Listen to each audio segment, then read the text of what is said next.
kami ni Kaloy, may entry din na nakaka-happy aside from this. Yeah, right? Ano pa nga ba kundi ang food trip?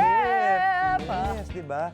Ano sabi nila, you can't buy money can't buy happiness. Actually, it can. It can. It can Basta buy us food. pagkain, yes. Well, kung fresh na fresh ang lulutuin for sure. What if mamili tayo sa palengke, pero by the beach? Palengke na by the beach pa? I'm so Saucy, happy ah. on both, ha? Pwede this morning. Aba, kaya ito, andyan na nga sila. O, sagot na yan ni Chef JR, Sparkle Artist Lee Victor. Good morning, guys. Morning, Ay, Chef. hipon. Lee. Talangka ba yan? Ay, Seafood, nga- bawal ka dyan. ay. Sorry. A blessed morning mga kapuso! Ito, Talangka ito eh. magsasagwan pa kami. Baby crab. Ayan, ayan. Sana naaabot tayo ng ating audio. A blessed morning mga kapuso! Certified Palengke by the Beach talaga yung ating food adventure this morning. Ayan, makikita natin yung nasa likod naman natin. Manila Bay lang naman mga kapuso. Ito po yung body of water na nakakasakop Tanza, Cavite. Kaya mga kapuso, so fresh na fresh yung mga angkat nating isda. Rekta po doon sa ating sinasabi nga na Palengke by the Beach. At syempre, yan ang ipapakita sa inyo ni Lee. Lee, kamusta ka dyan, Lee? Yes, Chef. Eto na nga, nandito po ako ngayon sa harapan ng beach kung saan, dito, sa fish terminal, kung saan nagbebenta sila ng iba't ibang klase ng mga isda. Ano niyo po ba mga kapuso, maaga pa lang ay nagbababa na po sila ng mga bagong huli dyan po sa Manila Bay, sa kanya-kanya mga bangka. Kaya naman, ay, ito perfect. Ito yung hinahanap namin ni Chef. Ang pangluto namin mamaya, ito po, oh, blackfin tuna, 240 kilograms. Tara, isurprise natin si Chef ngayon. Grabe, ang laki po mga kapuso. Dito lang pumahanap dito sa Tanza, Cavite. Chef! Chef! Oy, brother! May surpresa ako para sa iyo. Oy! Ako nang huli nito sa Manila Bay. Maniniwala ba kayo? Ako nang huli nito, Chef. Anong isda ba yan? Blackfin tuna, Chef. Blackfin, ito Ayan mga nga kapuso, po. yan yung bida sa ating fresh na recipe. Tama. Sabi nga ni Ma'am Lynn tsaka ni Brother Kaloy, talagang nakaka-happy daw kapag fresh na fresh. Ito yung mga bagay na talagang sulit na sulit. Mga kapuso, so yung ating recipe this morning, is gagawa po tayo ng sarsyadong blackfin tuna. Sarsyado, basically, ang maganda kasi sa sarsyado, guys, kahit anong isda, lalong-lalo na kapag sariwa, pwedeng-pwede ninyong gamitin. Yes, simple-simple lang yan, Lee. Siyempre, ipaprocess natin to. At siyempre, kung dito kayo mismo sa palengke bibili, pwede nyo pong ipakat yan. Ito, naka-fillet na tayo. And kapag sarsyado, siyempre, ang pinakamadaling gawin dyan is, ipa-fry muna natin yung fish. Yes, sir! Yan, so we have our very hot oil here. And then, ito, one pa lang to. Pan-fried lang natin yan. Basically, kuwan lang ito.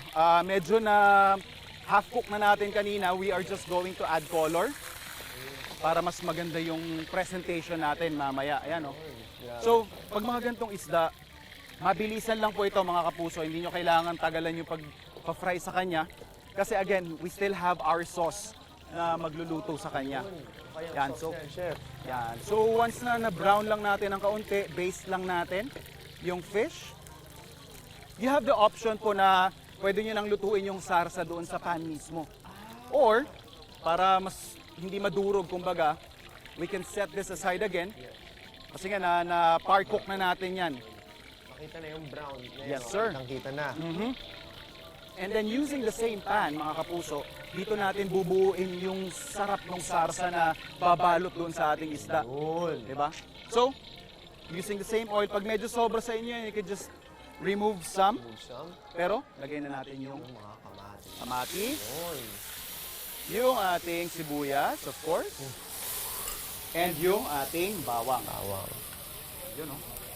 Yun, Chef. So normally you'd wanna stir fry this siguro more or less mga few minutes. Few Kamusta minutes. naman so far yung experience mo sa pamamalengke? Grabe, nakikita ko super hardworking talaga yung mga nag-aano dito. At nakakaano talaga, parang gusto kong bumili talaga ng kahit anong ano eh. Yung may nakita kong pusit, so sabi ko, Ay, bibili alam ako ko yan. mamaya, yan. Mukhang yun na rin yung pwede ninyong iluto sa ating sarsyado Oo, sauce. tama. Alright, so lalagay lang natin yung water.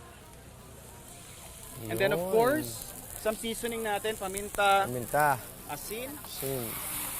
And then we will thicken this by adding yung ating egg. Egg, yun no? Yan yung sarsyado part dyan eh. And then after, ibabalik lang natin yung ating fish para i-soak niya yung flavors Yun. na binuo natin sa pan. Opo, para humalo yung lasa. Yes, sir. So we let this, again, soak up the flavor for about 3 to 5 minutes. 5 minutes. And then after nyan, eto na mga kapuso, yung ating sarsyadong blackfin tuna.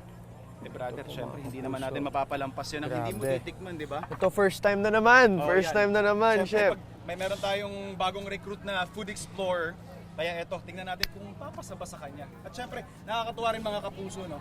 Yung mga food explorers natin dito, talagang dinadayo pa nila. May nakausap tayo galing Paranaque dahil fresh na fresh yung isda. Kamusta, Lee? Pasado ba? Oh my. Kamusta? Anong Grabe. lasa? Ang perfect, it's not too spicy, not too... Grabe, lasang-lasa ko yung paminta, yung sauce mismo ng fish. Perfect na perfect sa ano, tas fresh na fresh pa, kaya pumunta na kayo dito kung gusto nyo ng mga fresh na isda. Hulugan Fish Market, mga kapuso. Solid na recipe yan. And we would like you guys to try yung ating pinakitang recipe. Post kayo ng picture, tag nyo si UH, Unang Hirit. At syempre, sa mga mas solid pang food adventure, laging tumutok sa inyong pambansang morning show kung saan laging una ka. Unang hirit! Mga kapuso, may init na balita rin ang tinututukan natin araw-araw. Updated kaya ang mga kapuso natin dyan? Sina Chef JR at Sparkle Artist Lee Victor nasa palengke by the beach para subukan yan. Hi guys, magandang umaga. Hi Lee! Brother Kaloy, a blessed morning pa rin sa inyo dyan sa studio at sa buong bansa, buong mundo. Mga kapuso, tama ka dyan. Palengke by the beach. Ang peg natin ngayon, mga kapuso, summer vibe is waving. At syempre nandito pa rin nga kami sa Hulugan Fish Terminal ni Lee. At kanina binigyan namin kayo ng masarap na recipe. At pero, kahit February pa lang, sabi nyo nga, ang dami nang nagaganap Ay. talaga sa bansa. No? Kailangan updated tayo dyan. Super busy ng Pilipinas ngayon. Kaya mga kapuso, huwag nyo kalimutan na maging updated sa mga balita ngayon. Kaya naman, nandito tayo sa Tansa, Cavite. Susubukan namin yung mga talino nila. Dahil sa UH Quiz Bee on the spot! Simpleng-simple lang mga kapuso, instant pa premyo ang nag-aantay sa ating mga food explorers na nandito ngayon. Pag nasagot nila yung tanong, instant cash at tote bag! tote bag. Pero hindi uuwing luhaan ng mga kapuso Tama. natin. Kasi kahit hindi nila masagot, meron pa rin tayong pa-consolation prize dyan mga kapuso. Tama. Ano, Lee? Tara na, 500 pesos. 500 pesos, tara na. Game na Go. tayo. Teka lang. Sir, Kuya, mga busy kuya. namimili. Sir, good morning po. Good morning. Good morning po. Pangalan natin, sir. Mark Jason po. Mark, updated tayo sa current events, ano? Apo. Okay, Yun. ito, umpisa na Good natin yung news. tanong, ha? Brother, madalas nating maririnig o naririnig ngayon sa balita ang ICC. Ito ay isang institusyon na may kapangyarihang mag-imbestiga at mag-usig ng mga individual sa krimen. Uuin ang ibig sabihin ng ICC. International Blank Court. Sagot. Criminal po. Criminal. International Criminal Criminal Court. Tama, brother. Ganun lang kasimple. Congratulations! 1,000 pesos. Yeah! At meron din po kayong Oh. tote bag galing ng Unang Hirit. Alright. Oh, ito mga kapuso, ha. Ayun. Updated yung mga food explorers natin dito. Pero, Pero magtatanong kuya. pa tayo. I-check pa natin Tama, Lee, kung tama. okay pa sila. Oo nga. Pero kaya tumutok lang sa inyong pambansang morning show kung saan laging una ka. ha? Unang Hirit! Yes, sir! Woohoo! Wait! Wait lang! Huwag mo muna i-close. Mag-subscribe ka na muna sa GMA Public Affairs YouTube channel para lagi kang una sa mga latest kwento at balita. I-follow mo na rin ang official social media pages ng Unang Hirit. Thank you. O sige na,